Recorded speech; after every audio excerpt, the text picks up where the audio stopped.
Where's Gaeilge Iad? Last schedule for our Thógamar faculty now, mate.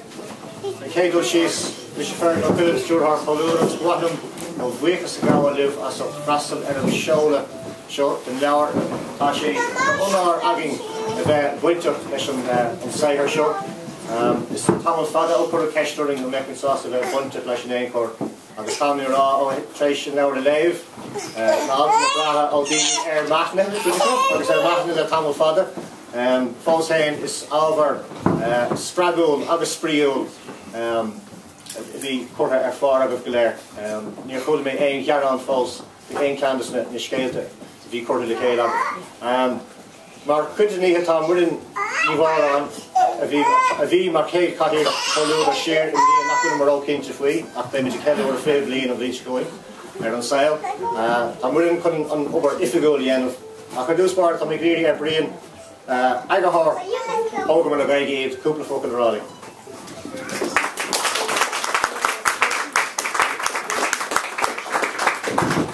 Diant me firne ville sagam cared becarta mará. He me she's might in the town. Agus stopping him fein right screef me dat she's and it's my note agam. Agus cla de wokkel no martian screef she's hand. So ni doilem go gnoi me ship wad a gewoon le ra gwil me an vrodo lesson sicher shot. Ni as an over screef me fein as an over screef me. Skrif no look soon no cataracte of Shaw and reads ironly. Deno and Tom's Kuno Yog har in Italy, so then the Surak of Agavin of me cap go in my egg bull live go Rizikyo and then here do it. So hello. Sheelam go with Mos cadwachtum Maffer an Leabhar úsáid go bhfuil muid ag tosú cabadil nua síl na Gaeilge mar chéad hango tíomh mo den Gaeltacht. Feadh roáda sílim go bhfuil pobl na héireann sásta ghlaca leis an Gaeilge mar rud atá brúite beidir cúlathe. Tíomh hir de cheorannachaí na Gaeltachta. Agus is mahan an Gaeltacht, is rud an tábhachtachí, ach is mahan na carrachaí freisin. Agus tá sé haram gur sáiriú na teorannachaí sin, agus gur rána daoine nach amháin muintir Gaeltachta iad páistí a thógáil, tíomh mo freisin. Is cúis iontais dom taide a dhéanamh agus a áileach gur thosa colúdar amach in 1993 le cúpla scóir taideach ceappa be cúpla scóir na mar sin. Agus faoi láthair mas fíor donna figúirí tá muid deanú timpeall is séchead sa chuige taileach na Leabhar. Agus nó tá tailíile th lear sa túiscead freisin go cinnte nach bhfuil fiú Leabhar cólúdar. Is cóirtha dócha sé sin amachchas amach. Bhí me caint le fuirin cólúdar in jobh agus bhí me chu ceiste orb céim mar atá síl na Gaeilge mátá le héadán sa chathair seo athraithe. Haar na fiche nó na tíocha bliana a nús agus bhí siadsan agus gach éine rá mé caint le den túrim bhfuil feabhas agus cuimse tagchaí síl agus pobl na Gaeilge in sa chathair sin in sa chathair seo agus in sa chathaí leog.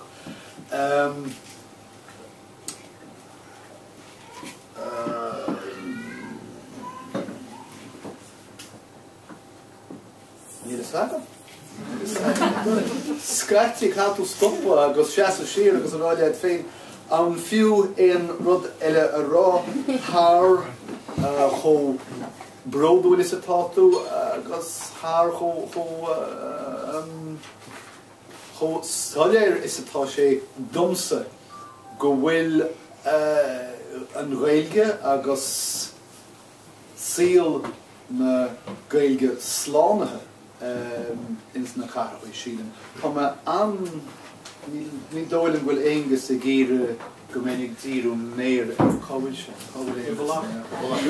Éingus an tríú, well, is siad táistí éingus an tríú glúin cainsarí dúchas in sa chathair seo.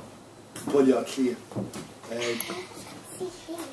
Thugraí seanna ar héimeis a fáistí a Thógáil le Gaeilge. Thugra ahar éingus an rud céanna agus seo éingus a déanamh rud céanna ríist. Is crochúnas é sin go bhfuil todhchaí róig. Tána thugairí a gáardú, thugairí do Ghaelscoileannaí, tuismothirí ráchairt ar an teanga agus ar na haclainnaí agus tá an chéad glúin eile ag spáint dom go bhfuil sé nám mo rob rúma agus mo bhuichas a choispáint dtíobh go bhfuil sé bhfuil tagchaín seo. Go mí amach.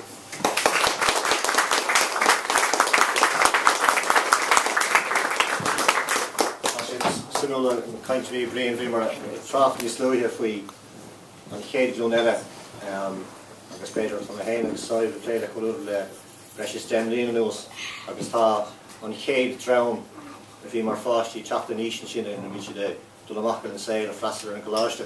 So tá sé geiste an comórtas a hosnú an chéad iarmhail de cháúil bhfuil an tríú glún a háú. Tá deas céad a géidir chuúú gé. Like all the sectors understand. And really pre-wine look and comment agus great up this guys left and we're in New Orleans Gnívere Gaeilge a fan of Blinter banner in the air great up the one sa Harry Gov agus an kind an aura that no with that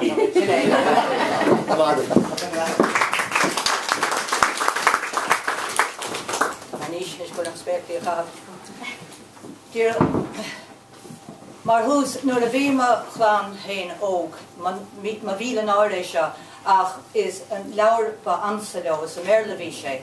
Alexander's terrible, horrible, no good, very bad day banam dó. Nílas agam an le éastain an seo is leabhar é mar a hecinn sibh nó struch lá róí ach bhí lá Alexander bocht a bhag níos measa. Agus an lá bhí agam san ní bhí nó méid díobh chuile thuirt a háladam ach hála rud in ní rudadam fan le in go rá Countess na leihananta se hagam. Agus fi an lei hánig mé bhile agus de bhar nadidir an fergan lei hí an leabhar se Róm, ní sé feici agam agus dúirt mé bhil sin é na. Caithe mé inis ag go bainte seo an leabhar se léamh. Agus is tócha go bhfuil beidir drochaáil ar an mar chuine i dhéanaan sais skimáil fé rudí bháin go chéile go dhéanam rudí ar luas áirithe nach tug an chordam na féin amanta go rudí. Ach dúirt mé bhfuil caithe mé ar a dtíad féchant ar an leabhar seo. Agus hí mé síos, agus caithe mé admháil gur lé mé é. Agus gur lé mé é ó chlúdach go clúdach, ní hégur nó eile go amanta téim go dtína canclúid nó na táta le an deire agus tá sé sin go bra. Agus ach lé mé é. Agus is stáilin gur sin is mó hastíí me mar rá faoí an leabhar ná go bhfuil sé anna in léite tá meascán anna jaas altnú éagsúla an. Ach péis céir nuair a bhí sé léite gom mar a hágah sé bhí sé mal go leor agus bhfuilm agus chum chola ach bhí mé in sin mar tá lán rudí éagsúla sa leabhar seo. Tá dóchas, tá édóchas, tá dúthláin, tá feibanna, tá deacrochtaí, tá rudí a chuir nachhfuil ar fáil agus runna stáit agus i seo siúd ziile. Agus bhí go más ní rá go thug ach de bhar ceantas na rudí uafása go hála do mané landal mé ag an bhíoclór maidin inniu. Chéadrad a bhí ar dhéana nadal ag an bhíoclór mar níiad an seasamhain seo sa ruchtain ra mé fé ceú a lé ó hin ní bheith na seasamhain seo le cúnamh dé ní bheith an rihamach an doras. Ach bhí mé fannach leis an bhíoclór bhí an seomrah feitheamh lán plódaithe go doras agus mission sin ar maidin agus an chéadrad eile tháinig an lad a bhí istigh leis a bhíoclór. Amach le na bhála áil, agus déocht mé agus dahan mé má bhac níos sé. Ní chonín sé le orm, like totally touch a shan go now a comic shema, agus agus the cora more father going for shoot agus ille, agus say anyway, don't make ni lara with fi falcon men chala shavir curry, a fi with a kind agus a cora, agus marshin de, agus an erin dollar which well bard on emo come dollar gobber, agus slang a machan doris flesh. Agus vi mer on him hain, well, a go hex an lower shop. So my dear Trish Venshaw, I'm a vac, a talk, Caribbean nature, character, she shaved in a expedition ish. Agus vi cora more father going for horsey and teal. Imas, so more dainy, as Gaeilge. Agus da gorin oram capin on mar ear higger, is ear, lots of things like ear higger, ear woundtor. Vi were on him hang, well, ear rev, ain't not ufasach me character no Gaeilge. Like to Gaeilge vraige, ta chud fáíochta, character, okay, we'll call you in an eshkert while up here, there's some dort. Fáíocht vraige, you know, a structure near of ta de gevet a nachtal her, agus in cora shabin, near on with near veil quotation on, we would have kind go husband to ask Gaeilge. Agus dort na am hain, well, let's in dower shaw, agus na heachti at identig na dini exulens na dower shaw. Shaw hey, shaw thora, or good jibber mar chlan. Agus is common na ruddy fad nach ravan, na dúthain, nor nach ligatí stom Gaeltocht a velgom, vi me gera. Nor the vir Seoladh an talaf, dort is get a talum Gaeltocht, so don't me well I stick the bally or an ordine or our job, which are Gaeltocht the word there, agus don't say what doing. Two clear though she only colluder as a long of the van lesh. A page Gaelic. Then we may swing of ma vacnisha, agus an hour shot, deoch me treshta me lev, ach we may swing of na halte exula na viam, agus a glanun to hail treat an hour shot. Mar gachrodan, level 1 or level 11, homer na treat, le shoot nu le bertalani soiganai. Mar hampla an sar altata ag brian, an tagger horror in an obervorde in our shop. An kesh mar inshallah posh to tanga. Agus no way leis an Gael poshte.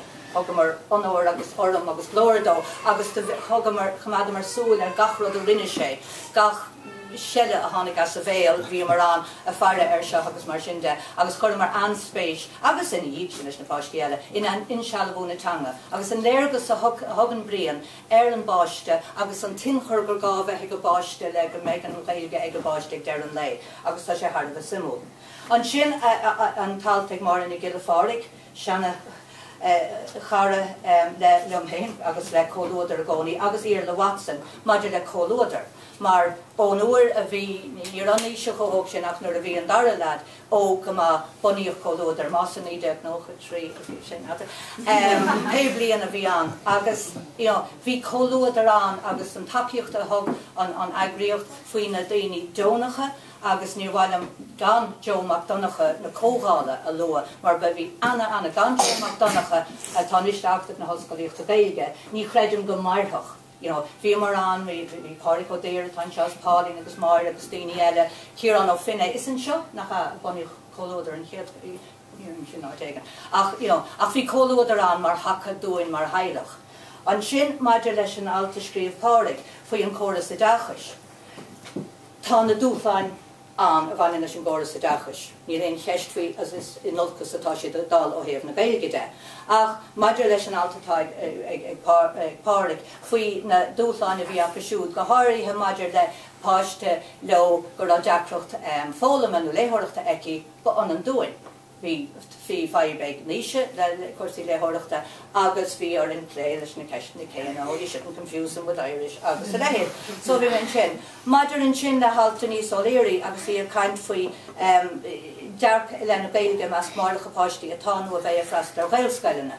Like is ceistí sin go bhíon héna cír go minic maidir leis an gceist mhór seo páistí le Gaeilge ó thuchas Gaelscoilena agus cin fá tá sé go hiantach is cuma cinteilech a chur an spéis sa Gaeilge agus a ggéar Gaeilge thuirt a goid páistí. Chuna sa dhéanann si é ach tá na túra méil na cúisina agsúla agus dentar scaga ar sin in san alt le Denise.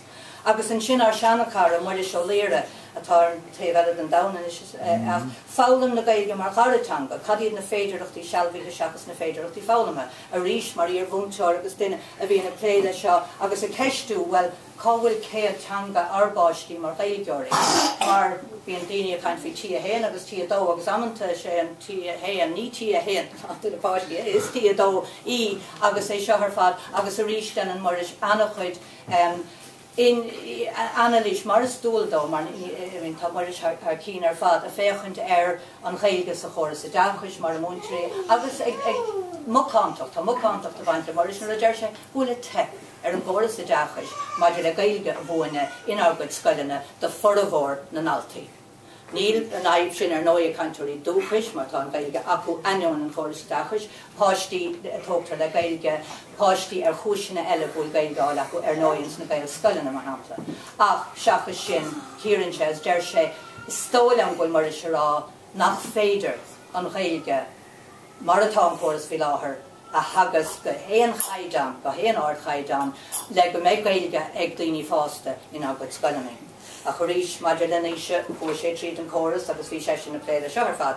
An tuismithór mar gníomhí, well, seachas Gaeltachtaí a bhanú agus an Carlas Farrell tá go is ar nóid a sean ó Corán an commissioner tanga go chud faibhní, bhí Angela McNamara an ar bhí mise óg sin a dála mé lán fin sé seo Angela McNamara lán go bhín seo nach chuil salva fiú tír Angela éing an gáire tá tuairt le fis ciníisih ach maidir leis an commissioner tanga na dacrochtaí ar fad is féidirí de chuir an sin, ach de bhair a rís níos sem a bhach tríd a bháthir ag scríomh litreacha amanta ina anim héin, a rá a charad, tá mi sé déimlíí an dúis go mé bábhíonn deagdéis agus rudí eile mar sin. Me héanaan sin alt faoi seanna charadam a fuair haing an tribláide ar an bliantó hin nuair a bhí mé mar caiirlach le cólódar nuair well chuú me le gur am a cáine bonscoíocht lá Gaeilge. Tá anna bheasa gom ar bonscoíocht lá Gaeilge, tháinig mé trí bonscoíocht agus ar bonscoíocht lá Gaeilge me héin a cheistigh mé agus ceistíim an seo cé choirúnach agus atá Gaeil scoileanna de fáistí go bhí an Gaeilge a ggéirtanga, mar bhfuil siad báite in nán an bhéirle agus gur gá iad a chosint wa sin ach ní anmuid ar sin ná altainna bhí an Irish Times na iad. An grúpa sprí ag crothú pobal de fáistí, dat de fáistí a rís canyon sé sin isteach go mór leis an obair tarsúil le cólódar a ggéire taidí eile a bheal isteach agus Gaeilge a rís tuismithóirí a ggéire Gaeilge a bheithe go báistí ag an ís anna óg sin. Crothúir ó líhan a cain faoi an Gaeltacht agus is chahamar na ar bhíon plán ó chahamar ar go dáma ar go sírí ar fad i gur choghine a ggéire go mlaiseach ar glán an taithí Gaeltachta sin agus ní láid ar lomsa is tar na chur choghine agus dána mar an sin bliana ní bliana. Tá an talta crothúir ag léirú nachhfuil sé cho forras sin a chorabé ó héir tá sé sin na choní sa Gaeltacht. Ach tá na dacrochtaí céanna maidir leis na meáin, agus riomhairí, agus telefíse agus mar sin de heige. Agus minic a dúirt me sin a daoine, bhil se bhd níos fosa béidir tailech a thógáil le Gaeilge i mbaile clia ná sa Gaeltacht. Mar ní thugann éon in áideart.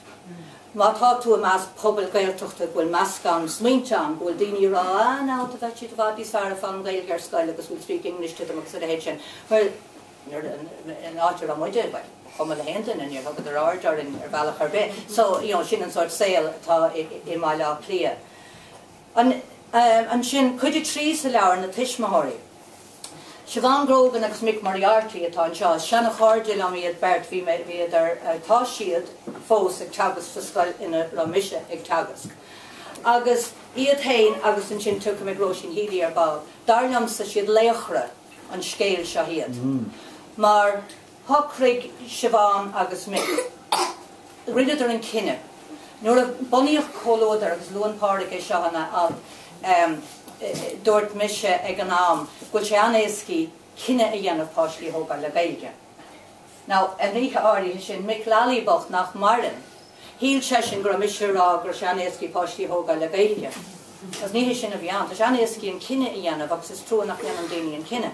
Ach rinne Siobhan agus Mick an cinenne sin cé agus adhíonn siad haine as ní dóilm go méid siad armach le marrá sin. Gnéir siad hain sanál gur ná bhrá siad go rá a go gailge hain láidir go leor ná líofa go leor le tuairt faoi seo ach go siad chuna dhéanamh. Agus má tá aon duine ó aon bheirt, aon lánan sa seomra seo timanta de fáistí Thógáil le Gaeilge, I mthúramsa siad Seoladh agus Iad. Tá túrpáisteach ó ná ní bhfuil mé ní a cilíonn ag leabhart an ordearnach a bhfuil mise leis ach an bheirt eile de bhar na níireachtaí siad a chinú gur bh gachrod ar fáil as Gaeilge gur raibh na téirmí a bhín tá daoine eann seo Códach Eilón Scoil Burning seo go bhfuramar na texanna tá anna féilarm san archamad mé na texanna bheith bestseller a gomanéis dá meach na texan ar fád a tháinig le ceistena nach bhí cho dechar, cho casta sin rudí a dearbh páistí an tamar fád a méile ach nach féidir iad aistú go Gaeilge. Rudí, ní cuidan am chuideach an casta ar fád ó héamh just nach raibh aistúchan a bhí crin díreach ar fáil as Gaeilge. Ach do bhanig Seoladh agus mé gréas an daoine le bheith chu texanna acu cadín Gaeilge seo, dúsáid siad as deir siad san altfaoi na takeíochtaí ar fád a bhí ar fáil, rinne siad na cuasaí Gaeilge, tá siad fósta rinne siad Rosetta son chunig me san altfaoi cuasa Gaeilge le Gaelchultúr siúla go bhanis, bud péile é ach nuair dearnach a bhfuil mise le chuile an Cailín Beg. Bhí Gaeilge níos fearr aici ná mar a bhí ag mochuid se féin ag an níos. Mar go neacha Seoladh is go dáíiristeach an seo níor a bhéon leabhhealachán agus antuiscint ar chósaí tangan. An nó go deanúra go coimhin am an í dearnach raméin bhórdeach le bliantáin is bhí cuimhe an darapáiste sa chaithir ard. Agus bhí sé díreach tosaí a caiint, agus mar a bhí an tuismothirí bhí sé caiinteamh rá ach mami, agus bhí sé rá mami, agus daddy is péile é, ach tuairt siad le líomhróid as dúirt si ball. Leabhar dúirt si book. Agus bhí sé duchreid an níra sí ach díreach a tosamach leabhart, ach bhí sé tá ábhar dochtúireacht an sin áit éigen, níl sam mé gur bh páistín beg seo. Níra siad ach i ggéire gnéan fhí just macála. Ach bhí seo aistú, agus ní samar sin ansúla gan ná. Ní dearmín go rá. An rud eile ar nói ghfuil ar rinne Seoladh le takeíocht ó mic ná nuair a chráisí me se rein bliantó hin, bhí sé géar leabhar leis an am a bhúine as Gaeilge de hiirse ag an am agus ina dhéag sin na báistí eile. So mé bhfuil ní sé an mí leat.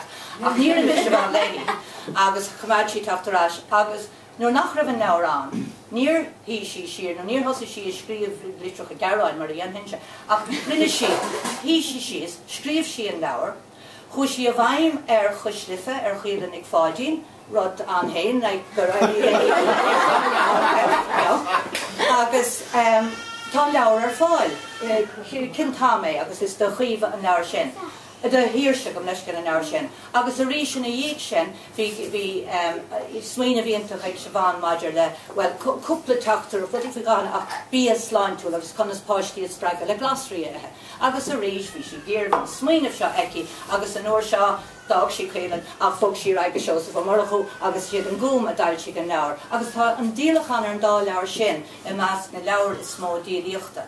Ach sin an cinál iad. So mar a dearmé is dar lumsa seán na léachra mar seoiad na daoine nach sé éascaí go rá í dúsáin an gur raibh íbertí le déanamh gur raibh obair le déanamh. Ní hé gur raibh Gaeilge ar a daileach bhútáin is ach ní raibh an tús agus so modm go hádaíad.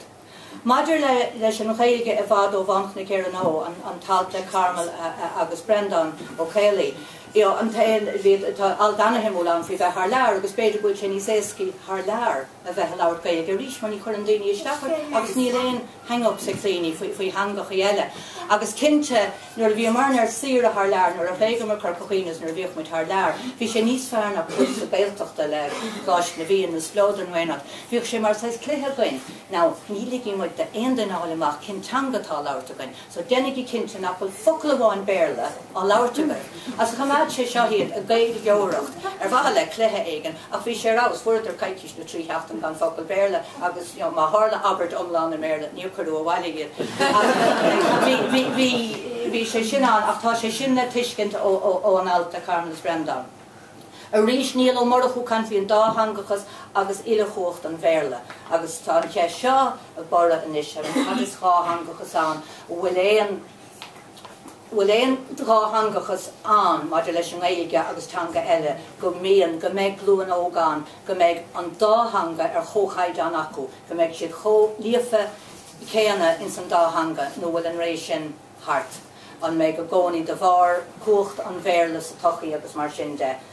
A rí éongus ó halún a chaint bhíon tríú blúin de chaintóirí dúchais man cás agam héin go ddíireach. Má hanahar blianta fad ó hen, ahar má bháthar annig sé bhile, agus dúirt sé go si chun Gaeilge ar leis sin amach. Ní raibh Gaeilge aige, ach níor op sé sin mé. Ó protestúnach é chomach agus ag an am sin níor a Gaeilge lám protestúni. Ach de tóigú plán a bháthar le Gaeilge ina dhéag sin an plán a bhain héin, agus an tríú blúin an. Agus tá an talt Hardah simú faoi agus na teangachaí eile agus an taithí th leabhar chomáile gachordaile agus na dúchláin. Agus an sin ar deire a rís an taithí bhismothirí nach cainteoirí dúcha siad alt Róisín Healy agus an a rís na dúchláin agus na cinní a rinne siad maidir de rudaí éagsúla. Tá sé anna himúil, ceisteanna luan Siobhan agus Michael san áldach gur chin siad mar hampla go meach sin níos cíalmhar a dóibh a nanim, a slinne. An legan béirle úsáid. Seachas a bheith gairí meascí a suas le cóid. Táiríonn sé dúine, tá mé pósta le ó crothúir, tá berthacha gom ó crothúir, tá indíine gom ní crothúir agus ar nóis mis ní bhóráin. So ní bhí an aon duine riamh an teacht ar an tailech. An aibh a bhí ag Siobhan an aibh úd sin, seachas what's that in English, níor bhac an banc heiste chuir just daistiúd ar animal páiste go béirle gan chuire. Ach luan Róisín na rudaí na bunrudaí sin nach gur leanadidir leo agus gur éirí leo sa teach an Gaeilge chomad mar hanga chumarsáide a measca go páistí gan a bheith cho gníomhach sin béidir ins na hagris agus na rangana rinne siad rudaí nó a dúir siad dóibh. Chinad ar ag pointégan stoin go bhéidirís tá cóíar an gáileh go bhéidirís bóga siar go dtíon réilteach ach nar hasú go hééis sin na dhéana. Ach fós dairí leo agus tá de chur Róisín sais aglah ar a chud páistí hain agus tá sé sin cíortha. Sin an leabhar agus is stáilm just gur cosán íontach é dus na an taithí éagsúla na hispéiris an faculty, but éagsúla a bhíon ag daoine. Agus níl nar formis an chéad líomhfostas, an is an cinádó in é ó bhríon, hí mé gur an galtagan a mohan sin America.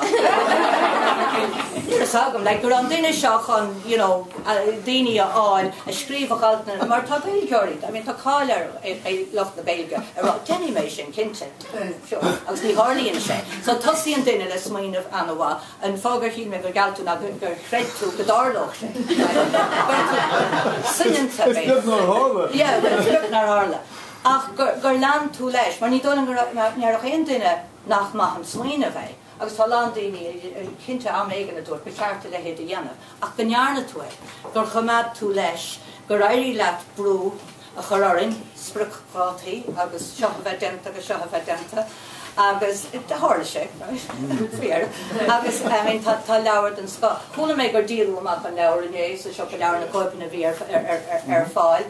Tásúil agam go léon annach chu daoine é, mar tá ábhar spracha an, tá ábhar dispóireachta an, tá ábhar macna bhan, ach tá sé arás ar fad, agus dennim cóhárdas leat.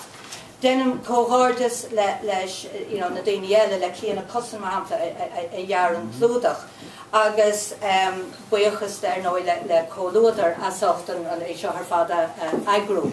Nuair a thosaigh cólúdar blianta fadó hen, de lua múnteir eile sa scoilinn ar amid an múnteir, cinsáir agriocht é cólúdar. Tá si bheith crochú é lís éigen. Agus bhí si árá seo mar bhasa dúir é an ceart ar fada go. Is, dá riar ní trochrod é lís, gur gá. Agus dúirt si bhil tá si bh cumad amach béirlóirí, tá. Tá mar an neart agriochtaí an de locht an béirle ar fud na háite. Agus tá gá an de áit de haraman, takeíochta de locht na Gaeilge, agus tá cólúdar a chur sin ar fáil, tá an leabhar se an, tá fáilteach an eile an.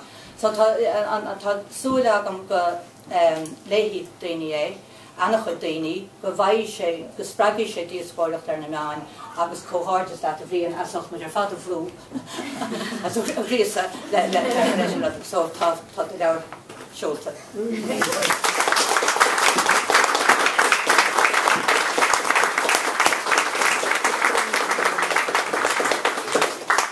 Sinné, bhí mar súil go dteach snugach ar measc chun cúpla fóca ráliúh. Náir a fáil seo, éidir an acuil sé fáitnú ceanna a hana féin, agus lecan is leis a fáil na siúpaí agus go míle maithagah as freastal.